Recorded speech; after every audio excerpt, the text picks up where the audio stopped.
Fedezko espiritua ez da binakakoa. Binakakoa dena ez da fedezko espiritua. Hemen isiltzen dira hitzaren bideak, ez baita jagoitik, ez iraganik, ez orainik, ez eta gerorik. Mende honetako pentsamenduaren zurrunbiotik ideia soil bat atxikitzeko abalitz, hause arnezakela nioen behin bilkuratik etxerakoan. Haizeak, euribortit zeharrak eta hotzak basterrak katestatzen zituela. Carl Saganen ez gaude bakarrik unibertsoan exobiologiako irakaspena tentsio santua gostaria gosta frogatu nuelako.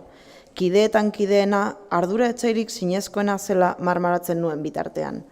Gau hartan, kanpoan galerna horroaz ari zela, itzuli aurretik, goseak amikatua, adiskidearen etxean geldialdi bat egin nuen. Haren aitak iratiko oletan ondu gazna deliziosetik naka-naka tiratzeko lehiaz. Aterpearen beroak serra uargietan mozten nuen jaki preziatuaren gustu biziak eta adiskidearen elekari moldeztiak tempesta antzarazi zidaten. Egonaldi laburra emendatuz joan zitzaidan. Gauerditik harako orduak maiten ituela errepikatuz eta ondarrean adiskidearen gomendiak jarraituz egiazki jarri nintzen. Gaznaz da zutik jaten, planta zaitez gurekin mailan alaiinkoa.